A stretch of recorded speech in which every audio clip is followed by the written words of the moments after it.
Welcome back to another episode of Stand on Guard with David Krayden. I am David Krayden, and we've got a heck of a good show for you. It's been a week of chaos in the House of Commons and a week of defiance from Trudeau and the former Governor General. We'll be back with that in just a minute. So we are in a very precarious position in this country. We need political change, but we also need the resolve to resist.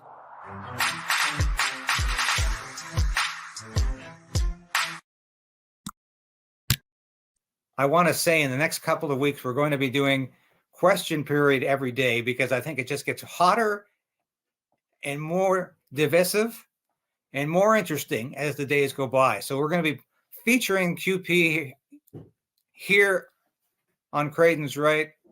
Stand on Guard with David Krayden. We're going to be featuring that. And the reason I want you to watch that, because I announced a couple of weeks ago that we were monetized. We should have been. But because of the rules on YouTube right now, they're denying that monetization over some very strange stipulations. So I want you to get on this site, watch some of these clips we repackaged, we put together, because I need your support if I'm going to continue to do this every week and sometimes 2 to 3 times a week. But you need to get this information, and I need to be that journalist who's not been bought off by anybody. And that's what I pledge to you to continue to do. I pledge to continue to fight for truth and objectivity, and to continue not to be intimidated by the forces and the powers that be in Ottawa. You know, Justin Trudeau wants to censor the internet. He's doing that. He's almost 2/3 of the way on his censorship plan. He's passed one bill, a second bill is ready to go, and the third bill is the most damaging and the most dangerous. It's going to criminalize hate speech and disinformation, which of course are things that the government can't define and admits it can't define. And it's better that way for them, because it can open up the floodgates to any kind of government censorship and supervision of the media, supervision and censorship of the internet. And that's what this prime minister is all about. So I need you to do me a favor, get on this site and move up those watch hours, because we are going full throttle with this program, with this broadcast. But I need your support to continue to do that. And I can't emphasize that enough. We want to get right on to the news that continues to dominate Parliament and the country right now. And that's a defiance from the special rapporteur, David Johnston, a former Governor General, is defying Parliament. This is very interesting, because it goes to show you how little respect there is for democracy in this Liberal government. And I just want to show you the statement. He says, I deeply respect the right of the House of Commons to express its opinion about my work going forward, but my mandate comes from the government. I have a duty to pursue that work until my mandate is completed. Now he goes on, it's only one part of an array of, when I accepted the mandate to act as independent special rapporteur, I did so with full knowledge of the fact that the work I had would be neither straightforward nor uncontroversial. So he's trying to avoid and evade any responsibility that he has to the Parliament of Canada. Now, you can argue that this is all about a government appointment, but the government, the Liberal government, is in a minority position, and it must respect the wishes of Parliament. And I think the Governor General probably is aware of that, but he's certainly not enunciating that very clearly.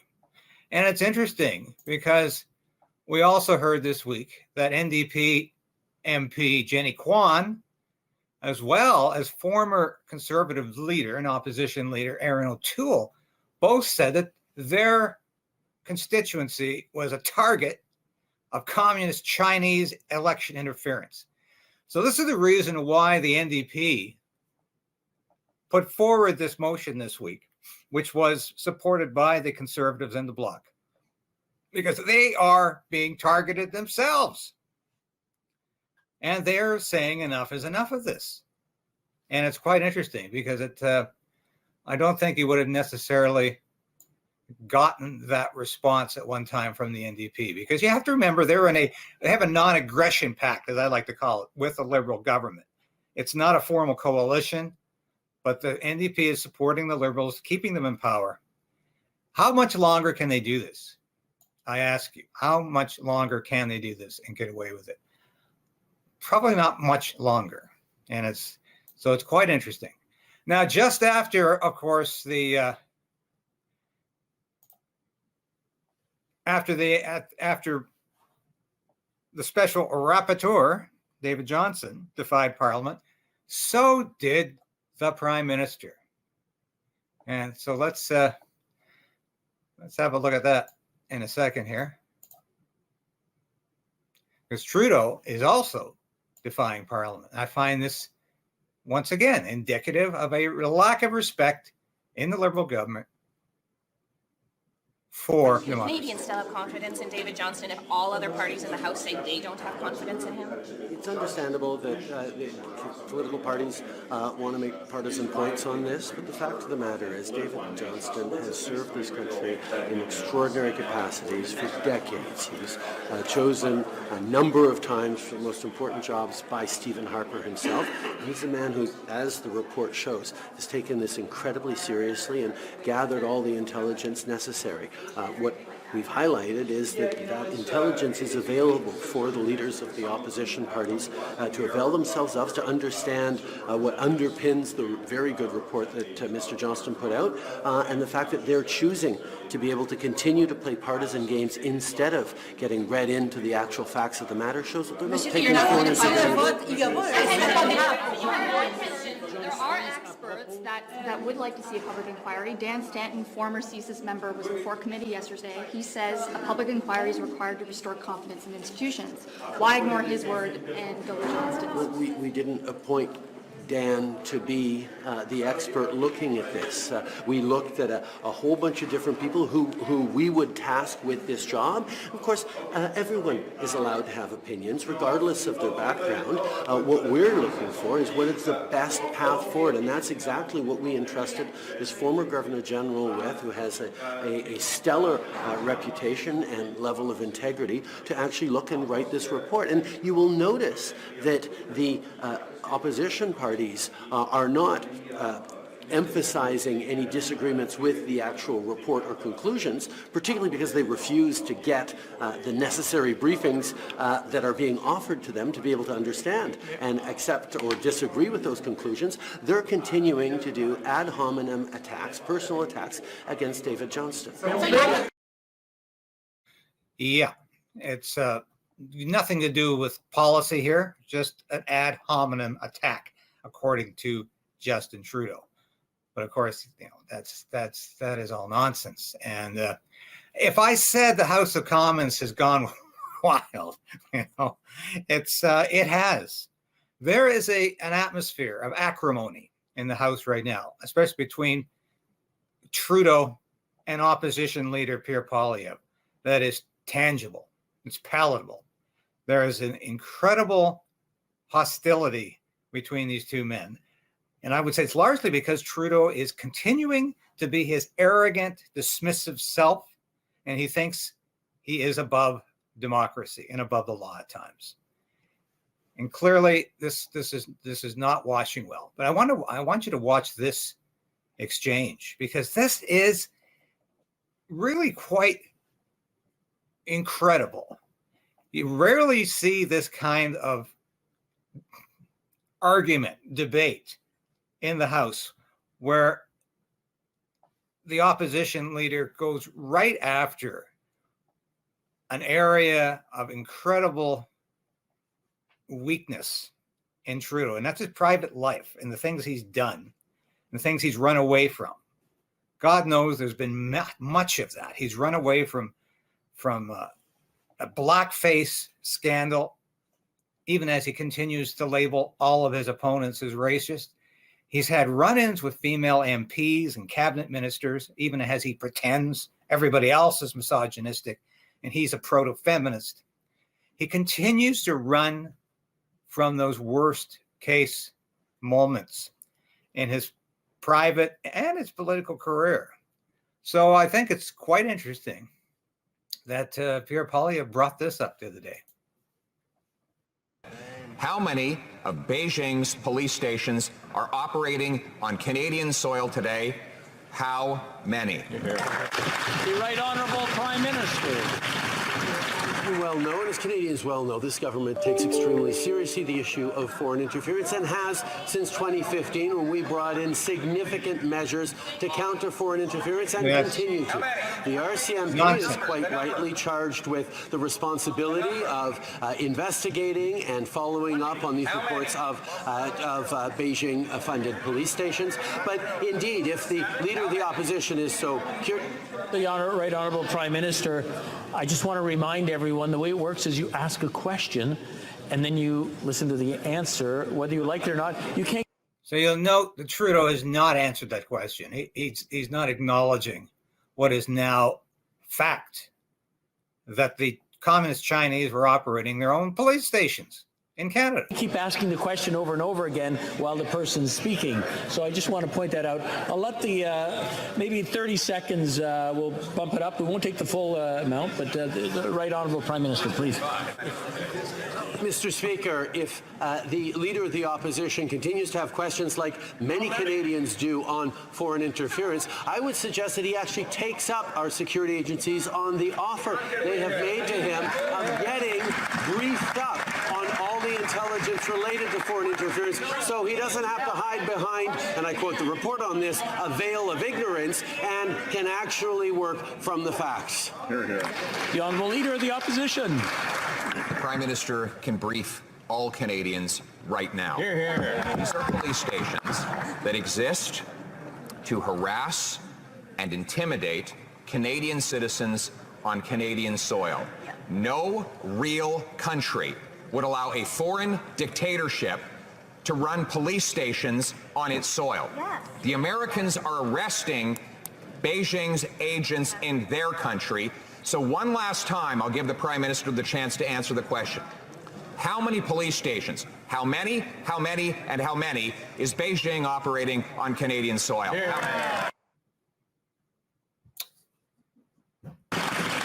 Here's the problem with the Leader of the Opposition. Now we've got another exchange coming up here on the carbon tax between Trudeau and Poilievre.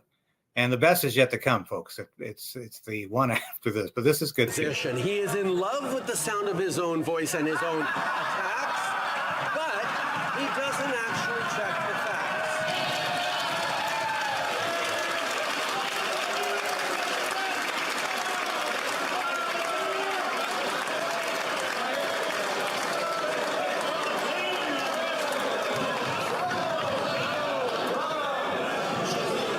The Right Honourable Prime Minister from the top, please. Mr. Speaker, here's the issue with the Leader of the Opposition, who's so in love with the sound of his own voice that he doesn't actually check the facts. Mr. Speaker, he's talking about our price on pollution when the reality is BC has its own price on pollution. The federal backstop doesn't even apply in BC. He is mixing everything for political arguments, for partisan attacks to try and scare Canadians, and to cover for the fact that he has no plan to fight climate change and therefore has no plan for the future of the Canadian economy. Yeah, it got really personal here, because Poilievre really struck back. And this, as I said, this rarely ever happens in Canada. So the high school drama teacher over here accuses others of liking the sounds of their own voices. This from a guy who, if he were made of chocolate, he would eat himself. But we don't want him to do that until after he answers my question, which I keep asking. It's about the cost of groceries in BC and everywhere else. Now, he's right. The NDP has already put in a carbon tax there, but he wants to force them to increase it by almost 40 cents to 61 cents a litre, a federally imposed tax by the costly coalition of the Liberals and NDP. How much will it add to the cost of groceries for the average family? How much? Honourable Prime Minister. Yes, Mr. Speaker, I was a high school teacher before getting into politics, and I'm having a little trouble remembering what exactly the job that the Leader of the Opposition had before getting into politics. Mr. Speaker, we have a plan to fight climate change. We have a plan to continue to move forward on supporting Canadians with a grocery rebate, with a growing economy, with great middle-class jobs. We're delivering health care supports for Canadians from coast to coast to coast, delivering dental care that has helped 300,000 kids access dental care over the past number of months, including 1,100 in his own riding. Mr. Speaker, we will continue to be there for Canadians. Honourable Leader of the Opposition. Yes, and he left right in the middle of the semester, and I'm having trouble remembering why. Oh! Now, Mr. Speaker.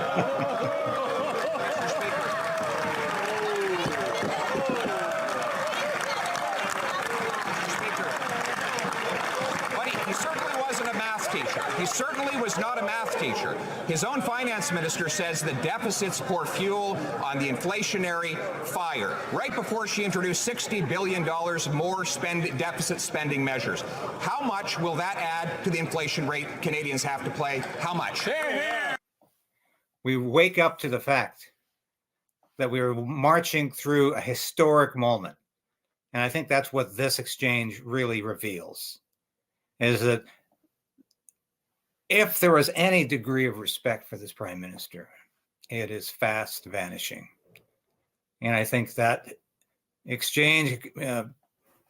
Poilievre was referring to an incident at the last school that Justin Trudeau taught at as a drama teacher.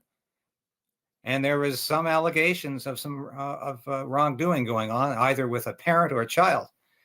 And we're not quite sure what happened. But of course, as with everything, Trudeau manages to just be completely elastic when it comes to scandal. And he avoids any of this sticking to him. Like he truly has been a Teflon prime minister with so much personal baggage. But he's managed to somehow get through all this, and I think it's fascinating that he hasn't been caught more. But you want to know what Justin Trudeau's priorities are? It's not being prime minister. It's being an advocate of radical policies, of woke policies. That's really his legacy. And I don't think anything better showcases that than this video. And we're very grateful to be running this. It's from the Rubin Report. But this is fascinating. Just watch this.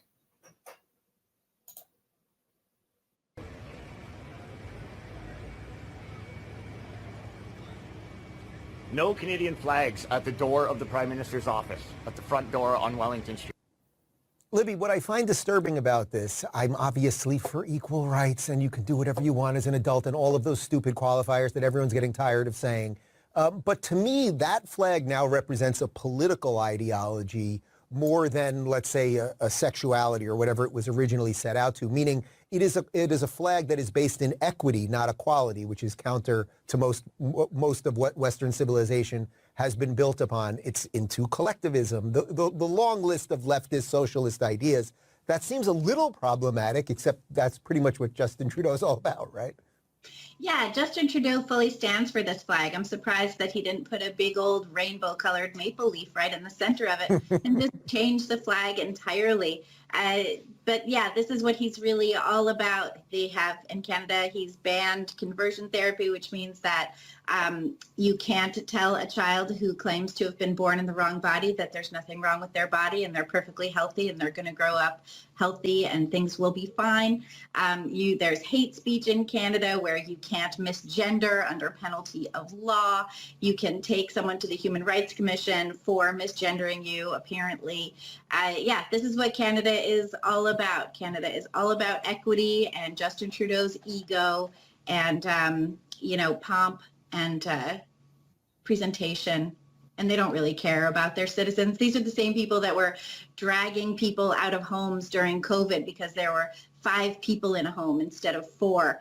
So, he makes a big point about equity and all of this, but where citizens are concerned, their rights are being curtailed. He's pushed through a big censorship bill for Canadian speech online that's actually affecting a lot of Facebook traffic and pages and things like that. So we know what Justin Trudeau really stands for.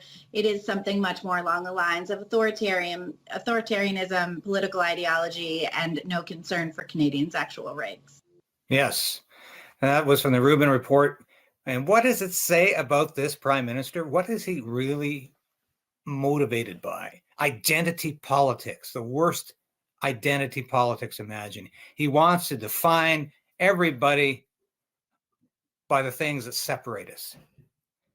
This alphabet soup, LGBTQ, keeps getting longer and more absurd with the weeks that go by. We need to judge people individually as individuals and not as collectives. When we start subdividing our rights collectively, nobody ends up having any rights and we become tribal. And that's exactly what Justin Trudeau is doing here. He is creating a tribalistic system in Canada where democracy is the loser and individual rights are no longer valid, because everybody has rights that supersede somebody else's rights instead of just being equal under the law.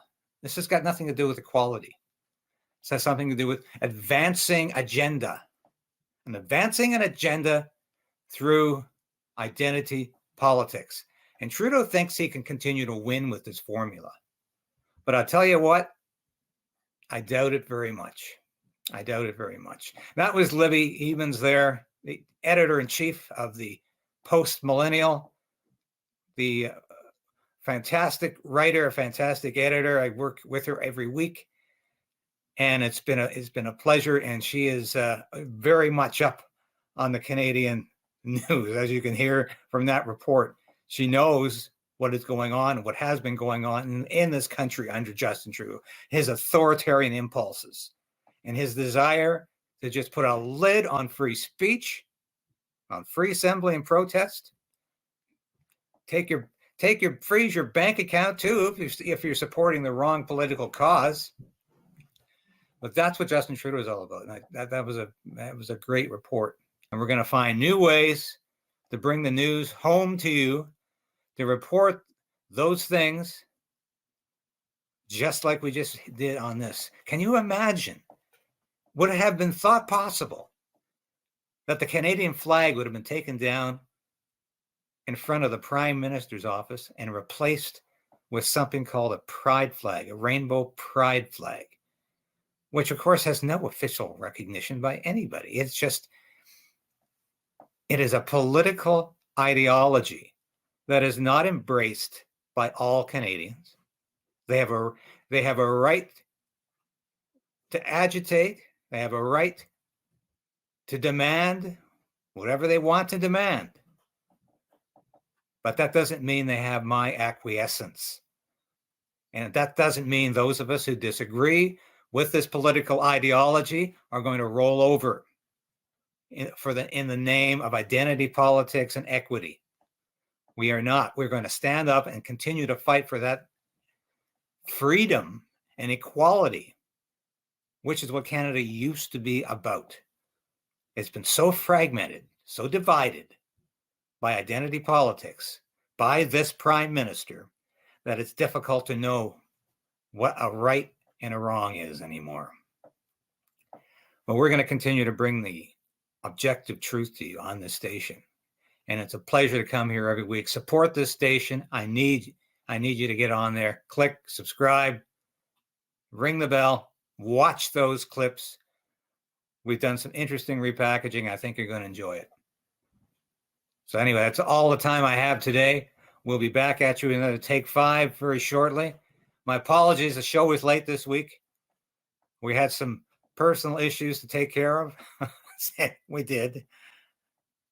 And thank you for your attendance. And thank you for listening and for watching. And for Stand on Guard, I'm David Krayden. I hope you're enjoying this channel as much as I enjoy putting the material on here. This is not just about politics. I sing some of my favorite songs from the Great American Songbook. And you can also watch my latest show where we do some of the news you're not going to hear anywhere else. But please like, subscribe, and hit the bell for notifications. If you want to be part of this station, please be a subscriber. We want you.